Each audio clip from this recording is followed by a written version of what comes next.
Estimados estudiantes, reciban un cordial saludo. Muy bien por todos los que han dado respuesta al parcial, por Wilder, Carolina, Isabela y María Verónica. Entonces, vamos bien.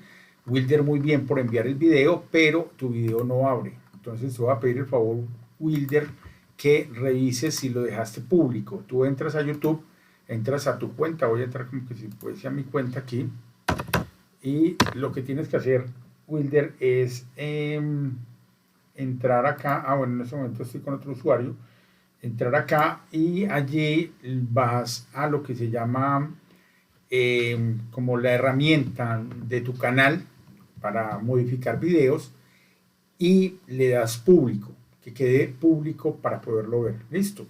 Entonces, iniciemos con lo de la clase de esta noche, de este lunes. Yo, ya saben, tengo compromiso entonces ahorita a las 8, pero pues llego con ustedes 8:30, más o menos 8:45, para que después de que hayan visto este video lo discutamos. Entonces, de acuerdo pues a la programación que tenemos, la clase de hoy, iniciamos procesamiento de la planeación estratégica, lo que tiene que ver con los conceptos de administración estratégica del modelo tradicional. En esa medida, lo que quiero que hagamos es recorrer este capítulo del libro, un libro editado en el 2005-2006, que tiene ejemplos muy recientes dentro de lo que sería pues la literatura y que nos muestra la administración estratégica como el siguiente esquema. Una primera etapa de análisis ambiental, lo que se denomina la formulación estratégica posterior a ese análisis ambiental, y la implementación de la estrategia para luego pasar a una evaluación y control. Algo similar a lo que tenemos en MindMeister, en el mapa conceptual, pero vamos a ir desagregándolo más que con el mapa conceptual, vamos a ir por el libro, dado que es el referente teórico que ustedes van a seguir. En el análisis ambiental, pues se habla de el análisis externo, es decir, verificar en el entorno oportunidades y amenazas para mi producto, servicio, para mi negocio, para mi holding, identificar oportunidades que surjan y amenazas. En el ambiente social, las principales fuerzas que dominan los mercados y el comportamiento del público que consume mis productos o servicios. En el ambiente industrial, el análisis de contexto, el análisis de los clústeres, el análisis de los negocios concomitantes, de las áreas de apoyo que potencian mi negocio, la industria en la que estamos o que la amenazan. También entonces viene el análisis interno, que tiene que ver con verificación de fortalezas y debilidades, viene a ponerse como un espejo de la organización, pero se van a dar cuenta cuando lleguemos al tema de benchmarking que no se trata de verse en un espejo, sino en el caso de las organizaciones se trata de compararse con otras organizaciones, comparar sus procesos. El análisis interno se hace verificando hacia adentro cómo me veo, no contra mí, sino contra otro, que sea mi referente. Esa es la diferencia del análisis interno cuando utilizan la metáfora del espejo. El análisis de estructura, que tiene que ver con el organigrama, las formas de flujo de la autoridad, de la decisión y del presupuesto en la organización. La cultura, que es la expresión de esos valores en esencia que caracterizan la organización. Aquí se habla de creencias, expectativas y efectivamente tiene que ver con esa realidad cultural de la organización, pero se expresa como valores. Y el tema de los recursos, cómo se maneja el flujo de activos, destrezas, conocimientos, las capacidades internas, los procesos de capacitación, lo que tiene que ver con el desarrollo de la organización y el talento de las personas, para luego pasar a una formulación de una misión, unos objetivos, unas estrategias, unas políticas. Ya verán que de pronto esto tiene variaciones de método en método. Esto, digámoslo, es flexible de acuerdo a los diferentes asesores que enfrentan esta realidad de la formulación estratégica en las organizaciones. Y luego viene esa implementación, cómo se estructura esto a través de programas, proyectos, iniciativas que tendrán a su vez unos presupuestos y que a su vez generarán unos procedimientos para ser llevados a cabo, para luego ser verificados mediante la evaluación del control. Así está estructurado mediante este referente teórico. Entonces, comencemos por hablar de algo básico que tiene que ver con los objetivos de aprendizaje y que tendría que ver con la toma de decisiones. Es decir, después de leer este capítulo, después de trabajar este capítulo, ustedes van a entender un poco más esa necesidad de prestarle atención, el esmero que tienen las juntas directivas a la toma de decisiones. Y vamos a buscar por acá, cualquier lugar en internet, vamos a buscar lo que se llaman los cuadros de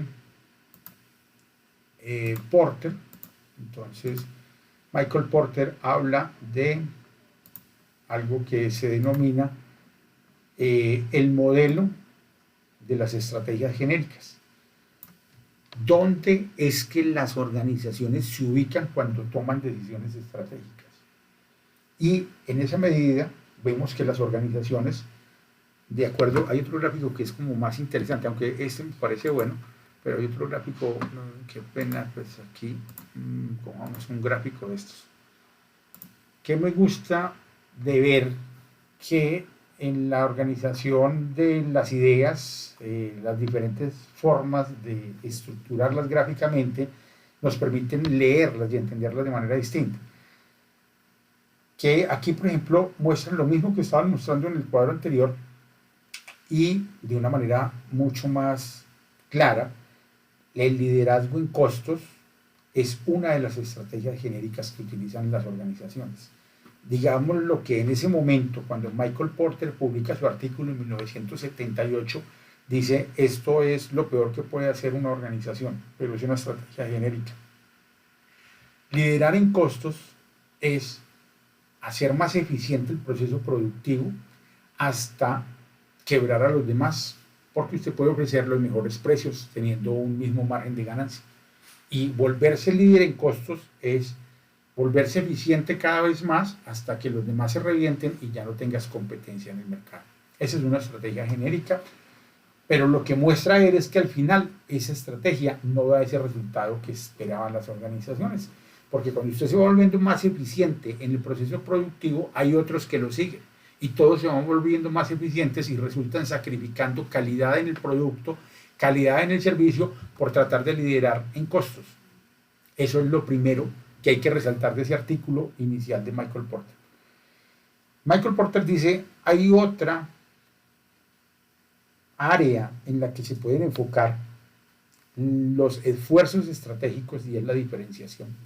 Las organizaciones que buscan diferenciarse pueden cobrar un poco más y en ese mercado ampliar su torta de participación, ampliar su tajada del ponqué, su tajada del mercado, consumiendo más de la disposición del, digámoslo así, del mercado y haciendo que la gente pague más, teniendo mejores rentabilidades, solamente haciendo diferenciación. Piense en el producto, en el servicio, en la forma de atender. Si usted tiene un negocio y usted es capaz de aplicarle criterios de diferenciación, usted puede liderar en diferenciación en lugar de liderar en costos. Y esto enriquece el mercado, porque hará que otros lo quieran imitar y necesitan mejorar. Y va creciendo el mercado y van cobrando más por esa diferenciación. Esa era la hipótesis de él en ese momento. Y decía, hay un tercer punto en el cual se ubican las organizaciones y es el punto del enfoque. Entonces aquí en ese cuadrito que lo estábamos viendo se ve mejor y es diferenciación por este lado, liderazgo en costos por este lado y la segmentación o enfoque que se puede aplicar en ambas. La segmentación tiene que ver con dividir mi público objetivo y enfocarme en una parte que es la que me da mayor rentabilidad o la que me da mayor consumo. Eso es lo que dice Michael Porter en ese artículo y que luego en artículos siguientes publicados alrededor de la planeación estratégica trata de aclarar. Ese es el proceso de enfoque estratégico que las empresas tenían. elegir el liderazgo en costos, elegir la diferenciación o elegir la segmentación, que se puede aplicar en cualquiera de los dos. Regresando nuevamente entonces a nuestro libro, lo que trataremos de leer acá un poco en este ejemplo inicial, que esto lo tienen ustedes como tarea, es cómo en el negocio de Boeing, que en ese año, aquí hablan de 2004, pero en el 2001 tuvo un momento de quiebre interesante toda la industria de las aerolíneas, y cómo hoy en día también la amenaza entre su competidor Airbus y esta empresa hacen que se mantenga esta tensión por la diferenciación estratégica entre estas dos empresas. Entonces, la idea es que se lean este tema, estas dos páginas que dan una idea de por qué la elección de la planeación estratégica y por qué elegir como empresa, por qué dar como respuesta a la incertidumbre del entorno una planeación estratégica para el desarrollo de la organización. Entonces comienzan acá con la justificación de por qué el estudio de la administración estratégica, por qué la planificación estratégica, por qué se planifica a largo plazo, y empiezan a hablar de las etapas de la administración estratégica. Hablan de la etapa 1, que es la etapa de planificación financiera, y dicen que es una planificación a un año, la planificación básica financiera, que es de corto plazo, que lo que sirve es un poco para controlar la ejecución de planes y proyectos menores, rutinarios en la organización. La planeación enfocada en pronósticos, que ya es una planeación un poco a 3 o a 5 años, en el mediano plazo, que tiene que ver con la consulta a algunos expertos en los temas que le permiten extrapolar a la organización sus proyecciones para generar planeación de crecimiento en el mercado, planeación de penetración con nuevos productos, desarrollo de nuevos productos a partir de unos pronósticos. Hay una tercera etapa que la denominan la etapa de planificación estratégica orientada externamente, que es la que tiene que ver con esas consultorías desde fuera para proyectarse a 5 años o un poco más, pero tiene que ver con el análisis siempre desde fuera, tiene poca conversación hacia el interior de la organización, y es una etapa que ellos dicen vivió la organización en cierto momento, la organización a nivel general, pero que hoy en día ya lo que busca la administración estratégica es pasar a la etapa 4, que es donde se hace una planeación estratégica contando con todo lo que sucede afuera, las consultorías de lo que sucede afuera, pero con la articulación de las personas que hacen el día a día de la organización. Y ahí está la diferencia de esta etapa 4 con las demás etapas, y es donde se da una articulación entre personas de los diferentes niveles para empezar a construir una visión de futuro, que por lo general está proyectada a 5 o a 10 años. En algunas instituciones, en algunas empresas, ellos lo planean a 15 años. Aquí empieza entonces a desagregar esos beneficios que puede traer la planeación estratégica, y podríamos decir que aquí está en parte esa respuesta al primer punto del parcial anterior. El asunto se trata de que ustedes contrasten con la lectura, qué tan acertada fue mi respuesta frente a lo que plantean aquí sobre los beneficios de la planeación estratégica, o qué tan desacertada fue, ¿cierto? De nuevo, en el parcial se darán cuenta pues que mi forma de calificar es más, digámoslo así, orientada a que argumenten, a que sustenten. En ese momento ustedes no habían leído esto. Probablemente ya con 9 semestres de contaduría, hay otros textos que debieron haber utilizado, pero hay 2 textos que yo les di que eran los que les servían de referente. Con base en esos 2 textos que eran, digámoslo así, lo que habíamos visto en este curso, ustedes ya tenían una idea y se darán cuenta qué tan aproximados estaban a estas respuestas que justifican la respuesta anterior. ¿Cómo van ustedes a sustentar en una organización grande, pequeña o mediana la importancia de la planeación estratégica cuando ya sean profesionales? ¿Cómo se van a articular ustedes con este discurso de la planeación estratégica? Aquí entonces ya tenemos en este libro un énfasis específico en esa época del 2005 hacia lo que era el comercio electrónico y la globalización como un determinante de lo que iban a ser las 2 décadas siguientes para la planeación estratégica.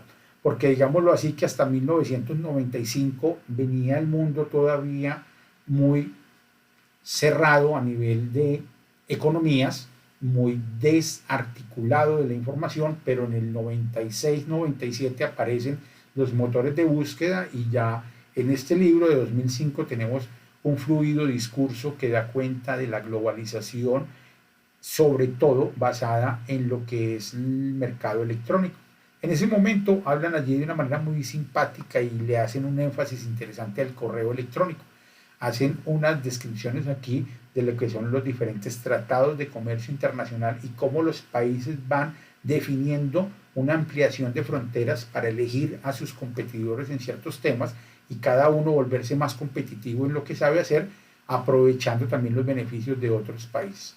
Hablan del correo electrónico como elemento fundamental para esa interacción entre las organizaciones y es importante que lean ustedes hoy en día esto para que entiendan cómo hace 15 años este discurso era uno y hoy en día ya es el discurso de las redes sociales. En ese momento no se hablaba de redes sociales, aunque ya habían unos pequeños vestigios de lo que sería en ese momento la potencia de Facebook. Entonces, hasta aquí este capítulo en el que revisamos, vamos a abordar en esta sesión hasta este punto, 1.3, para en la próxima parte de planeación estratégica iniciar entonces con estos asuntos de pensar la organización que aprende. Ya sería el próximo capítulo que vamos a trabajar, la organización que aprende, pues dentro de esta subdivisión de lo que sería la planeación estratégica y sus conceptos básicos.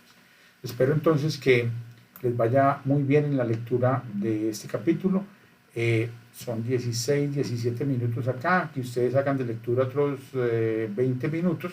Nos vemos a las 8:45. A las 8:45 nos vemos en clase. Espero que tengan dudas para resolverlas en torno a esto. Muy bien, entonces, por los que han presentado el parcial, Wilder, por favor, entonces, avanzar allí en autorizarlo. Tienen plazo hasta el miércoles, de todas maneras, quienes todavía no lo han presentado. Y bueno, ahí estamos avanzando y vamos muy bien. Felicidades.